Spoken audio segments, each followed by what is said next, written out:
big escalation after the Gaza hospital attack. Hundreds reportedly dead in the carnage after the massive blast at Gaza's Al-Ali hospital.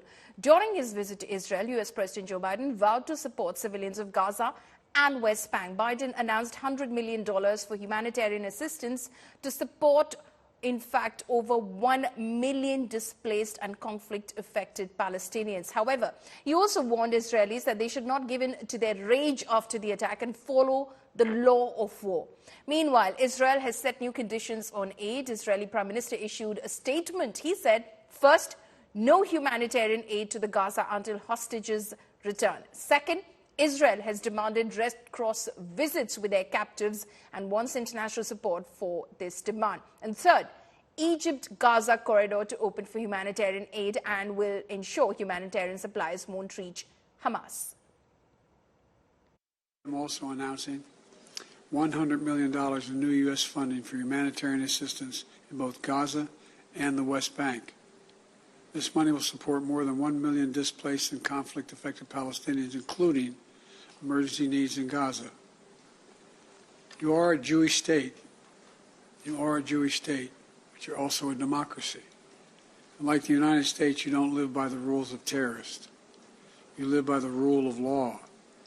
And when conflicts flare, you live by the law of wars. Israel has been badly victimized, but, you know, the truth is that if they have an opportunity to relieve the suffering of people who have nowhere to go, they're going to be, it's what they should do.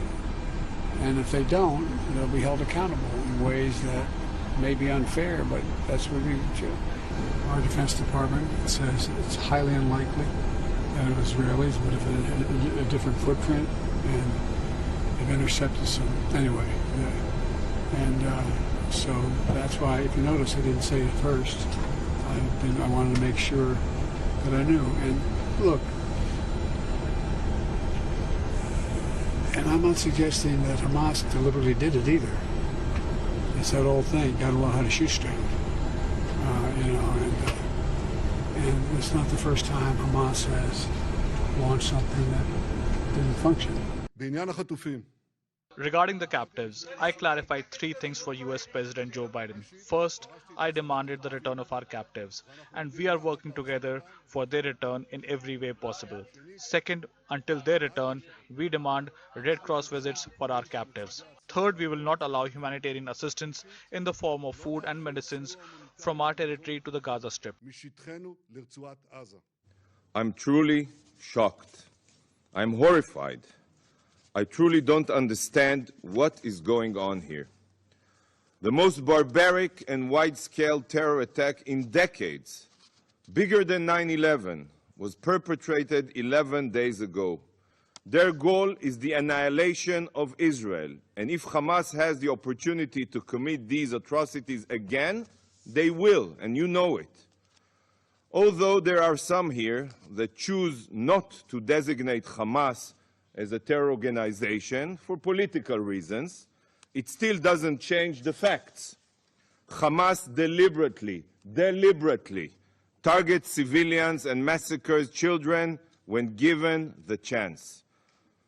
This makes Hamas a terror organization, no different than ISIS. In the last 24 hours, the IDF proved yet again that terrorists in Gaza not only murder Israelis, but they also murder civilians in Gaza. The IDF has confirmed and proven that it was an Islamic Jihad rocket that hit a hospital in Gaza yesterday. The IDF operates against Hamas and not against the civilian population in Gaza.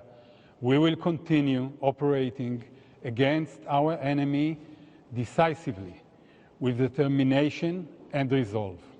هذا المكان الذي شكل ملاذا آمنا للنساء والأطفال الذين هربوا من القصف الإسرائيلي في محيط هذه المشفى، والذين اعتبروا أن هذا المكان ملاذا آمنا يشعر به الإنسان بالأمن والأمان. لم يكن هناك أي إنذار مسبق باستهداف المستشفى، ولكن هناك أكثر من حوالي 3000 شخص. هؤلاء شكل هذا المكان لهم ملاذا آمنا. خلال فترة عملنا في هذه المشفى دون أي سابق إنذار وحوالي الساعة 6:30 تقريبا استهدف المستشفى بقذيفة لا نعرف ما هي، ولكن عرفنا مدى نتائجها باستهدافها الأطفال الذين قطعتهم أشلاء والذين قطعتهم أجزاء. Rajesh Pawar continues to be live with us from the war zone. Rajesh, how is humanitarian aid likely to reach the residents of Gaza? Because Israel has imposed certain conditions. They've said you can open up the Egypt border with Gaza, but Egypt is not very keen about that because they fear that many would cross the border into Egypt as well. But U.S. Secretary of State Antony Blinken has said that they will, in fact, ensure that aid reaches those who need it without it reaching the hands of the Hamas. How is that going to be ensured? Look, there are two things, follow me. First is about whether Egypt will allow it or not. Egypt has been saying send humanitarian aid. Egypt has been actually advocating that. It's been asking for that. But it does not want refugees to come into Egypt from this Rafah opening between Gaza and Egypt. I was there on the Egyptian border yesterday. They want humanitarian aid to go in, but they do not want refugees to come out of Gaza into Egypt. Secondly, as far as Israel is concerned, Israel has released footage of this humanitarian aid, some of which went in last 1 week. There have been cartridges, there have been ammunition in the rice bags. So Israel has been saying again, and they've released footage of that this humanitarian aid will be used to support Hamas and to ship in weapons and ammunition which Hamas needs to carry out its violent activities. And that is the reason they do not want this aid to go in. Secondly, they are linking this humanitarian aid to the release of its hostages, which have been held captive in Gaza now, because nobody knows what condition they are in, whether they are alive or not, where they have been kept. So Israel is saying as long as they do not get any information about these hostages or they are not released, they are not going to allow this humanitarian aid to allow it to go inside Gaza, and they fear that this aid will be used somehow to get ammunition and other things which are needed by Hamas to carry out more terrorist attacks. Follow me.